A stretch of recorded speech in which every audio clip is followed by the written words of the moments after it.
No fim de junho de 1999, algo fora do padrão chamou a atenção de técnicos e engenheiros da NASA. Seus sistemas haviam sido invadidos. O invasor teve acesso a dados sensíveis de computadores ligados aos sistemas de armas do Pentágono. Diante da gravidade, o FBI assumiu o caso imediatamente. A hipótese era que algum espião, terrorista digital ou ataque coordenado estava em andamento contra os Estados Unidos. Mas o que eles não faziam ideia era que o responsável por tudo aquilo não fazia parte de nenhum grupo. O hacker era apenas um garoto de 15 anos, agindo sozinho, em seu próprio quarto. Jonathan James, um jovem extremamente curioso e habilidoso, conhecido nos fóruns anônimos pelo pseudônimo Comrade. Movido pela curiosidade e desafio, acabou sem querer hackeando os sistemas da NASA, que o levou diretamente ao Departamento de Defesa do país. Quando o FBI descobriu a origem dessa invasão, Jonathan passou a ser tratado como uma ameaça nacional. A partir desse momento, a vida do hacker nunca mais voltou ao normal, o levando a um desfecho profundamente trágico.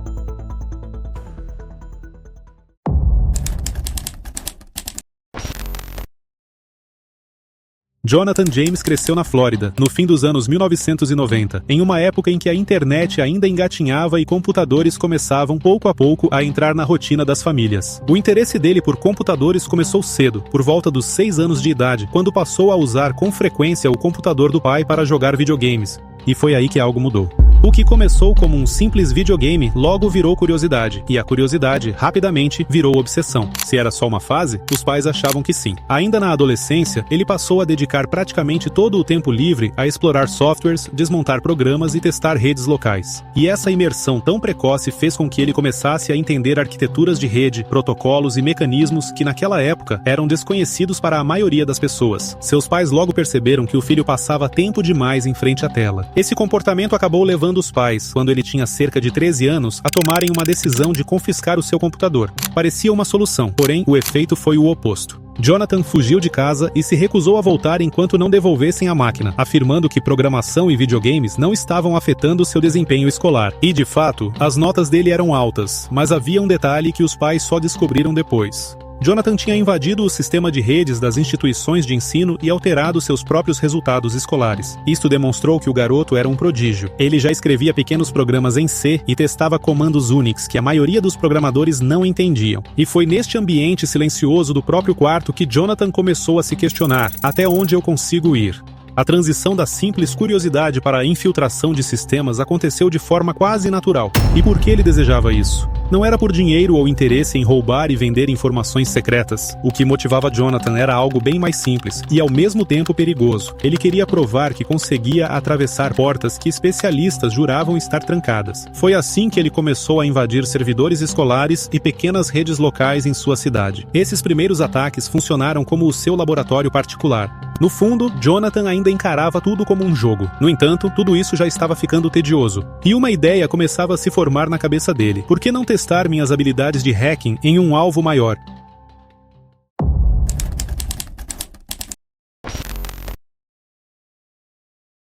Aos 15 anos, Jonathan adotou o pseudônimo Comrade e passou a circular em comunidades online onde hackers trocavam métodos, exploits e desafios como se estivessem jogando o mesmo jogo. Com a experiência acumulada em invasões menores e o contato constante com outros hackers nesse submundo, Comrade começou a perceber que grandes instituições do governo já tinham máquinas expostas à internet. Isso estava acontecendo no fim da década de 1990, exatamente no momento em que a internet ganhava espaço nos governos e grandes empresas. O problema é que muitos desses sistemas rodavam em softwares desatualizados, com políticas de senhas fracas. O resultado disso era um cenário perfeito para qualquer invasor mal intencionado conseguir identificar pontos de entrada com total facilidade. E Comrade percebeu isso rápido, muito rápido. Nesse momento, ele começou a mirar estruturas do governo, acreditando que a complexidade desses sistemas era o próximo passo natural da sua evolução como hacker. Entre junho e outubro de 1999, o hacker realizou uma sequência de invasões em diferentes sistemas. O primeiro alvo dessa nova fase foi a Bell South, uma das maiores empresas de telecomunicações dos Estados Unidos naquele período. Os detalhes técnicos do ataque nunca foram totalmente revelados, mas o que se sabe é que Comrade conseguiu invadir os servidores da empresa sem causar nenhum dano. Com o pseudônimo já consolidado dentro do submundo, Jonathan estava pronto para ir além. O próximo passo não seria apenas mais um teste de habilidade. Seria um movimento que o colocaria diretamente no radar de órgãos federais e acenderia um alerta dentro das instituições consideradas mais protegidas do país.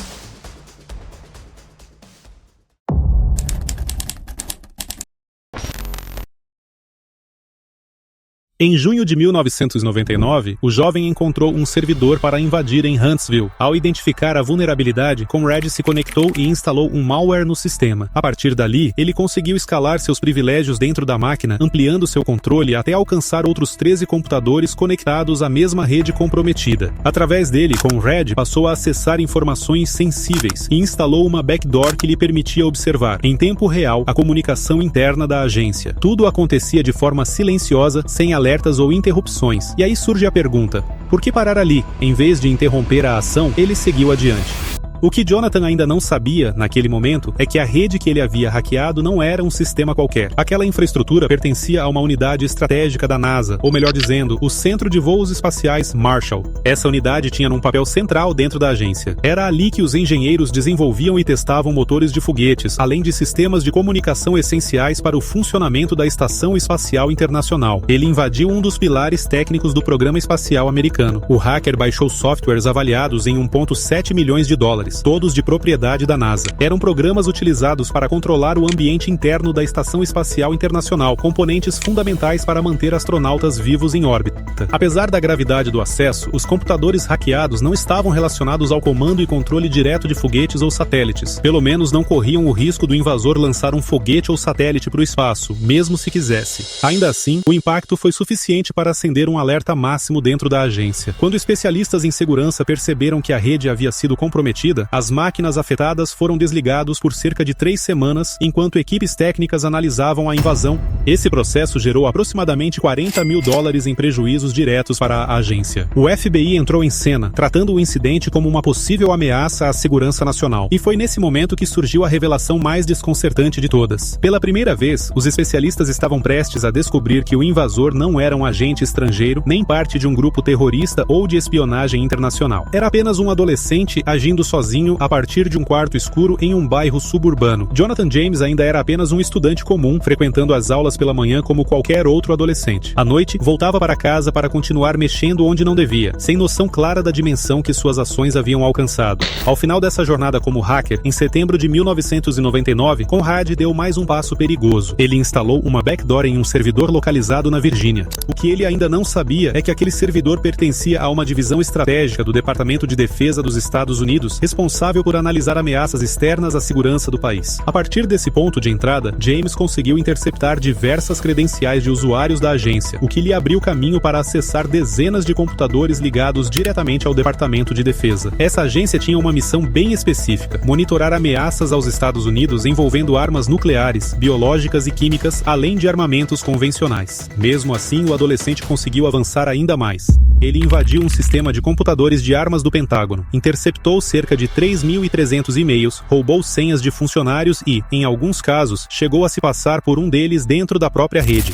Além disso, teve acesso direto a 10 computadores militares que armazenavam arquivos classificados como ultra-secretos. Porém, o jovem hacker não imaginava que do outro lado, o FBI estava quase desmascarando toda a estrutura que mantinha sua identidade oculta.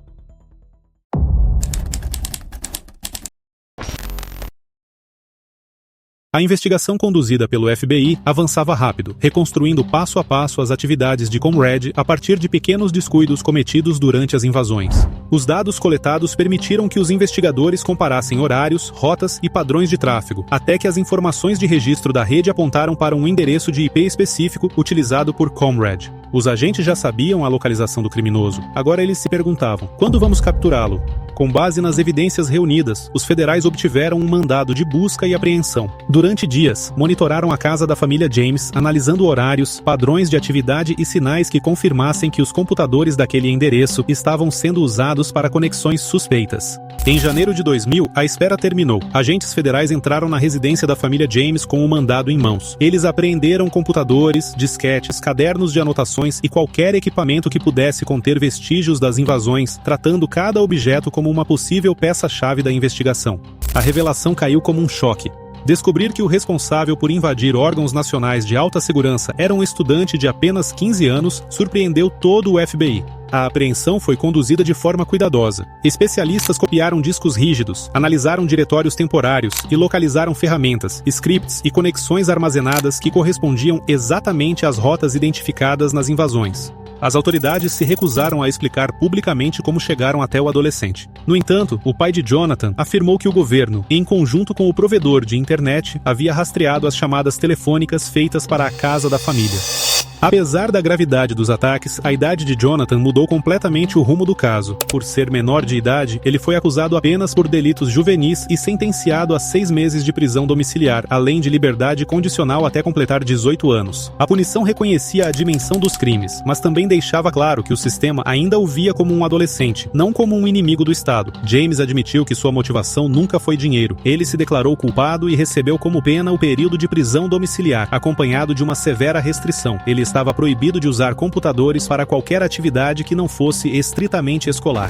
O acordo judicial também impôs um gesto simbólico. Jonathan foi obrigado a escrever cartas formais de desculpas à NASA e ao Departamento de Defesa, reconhecendo a gravidade de ter acessado sistemas críticos de instituições federais. Por ser menor, Jonathan James poderia ter permanecido anônimo. No entanto, essa proteção foi quebrada dentro da própria família. Seu pai, Robert James, decidiu expor publicamente o nome do filho após a confissão de culpa. Segundo ele, em entrevista ao Miami Herald, o pai afirmou que James não havia feito nada destrutivo, e essa avaliação foi confirmada durante a investigação. Ficou esclarecido que Jonathan não executou o vírus, não apagou arquivos e não alterou senhas nos sistemas invadidos. As autoridades deixaram claro que, se fosse adulto, Jonathan teria enfrentado pelo menos 10 anos de prisão, além de uma multa pesada. Ainda assim, a restrição ao uso de computadores atingiu diretamente o centro da vida de Jonathan. O jovem era obcecado por isso. Essa punição traria consequências emocionais profundas nos últimos anos de sua vida. Porém, mesmo tendo que ficar 6 meses em casa para cumprir a pena, as coisas saíram do controle. James foi abordado e preso pela polícia na rua por violar os termos da prisão domiciliar, algo que imediatamente reacendeu o caso. Pouco depois, exames de sangue revelaram que ele havia utilizado algum tipo de droga, o que agravou ainda mais sua situação perante o tribunal. Diante dessa violação clara das condições impostas, os juízes decidiram suspender a sentença anterior e substituí-la por uma punição mais severa: 6 meses de prisão em um centro de detenção juvenil no estado do Alabama. Esse episódio marcou um precedente histórico nos Estados Unidos. Pela primeira vez, um adolescente foi efetivamente preso por cometer crimes cibernéticos, o que atraiu a atenção imediata da mídia em todo o país. Durante esse período, James chegou a falar com repórteres e afirmou que estava determinado a parar de hackear depois de ser capturado. Comrade cumpriu integralmente os 6 meses de detenção juvenil e, ao ser libertado, evitou qualquer exposição pública. Mas essa normalidade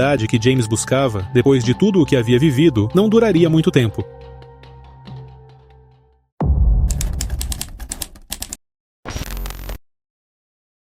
O ex-hacker tentou se afastar de tudo aquilo que o havia colocado no radar das autoridades anos antes. Mas esse afastamento não duraria para sempre. Anos após cumprir sua sentença, o nome de Jonathan James voltou a surgir, desta vez associado a uma investigação de grande escala envolvendo uma das maiores violações de dados da história do varejo americano. Em janeiro de 2007, o serviço secreto já estava no encalço de uma quadrilha de criminosos extremamente organizada, liderada por Albert Gonzalez. Gonzalez também entraria para a história por comandar invasões massivas contra empresas como TJX, Boston Market, Office Max, entre outras. Os danos foram enormes, tanto para os consumidores quanto para as companhias afetadas. Milhões de dados de cartões de crédito foram utilizados ilegalmente. Com o avanço das investigações, surgiram indícios envolvendo alguns colegas e antigos conhecidos de James. Eles vinham da época dos fóruns em que ele era conhecido como Comrade. Muitos deles afirmaram conhecer Jonathan James por meio de fóruns hackers, o que naturalmente fez com que o nome dele voltasse a chamar a atenção dos investigadores. Mas o ponto decisivo veio de um detalhe aparentemente pequeno. Um hacker desconhecido que ajudava Gonzalez a cometer esses crimes utilizava o pseudônimo JJ.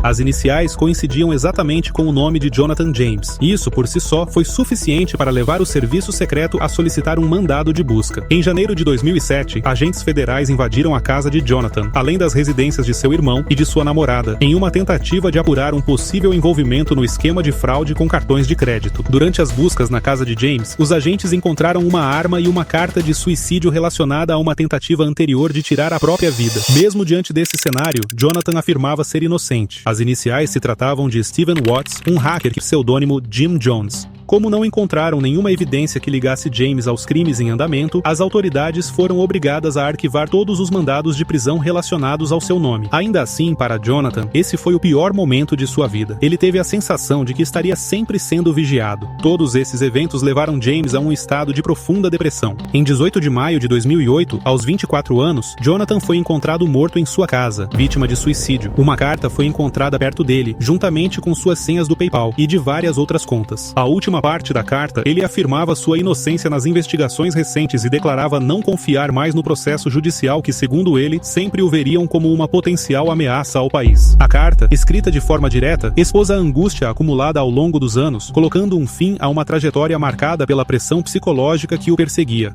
O hacker Albert Gonzalez, responsável por colocar Conrad novamente na mira do FBI, foi um dos mais caçados pela agência em todo os Estados Unidos. Assista agora a essa história insana no vídeo que está na sua tela. Te espero lá.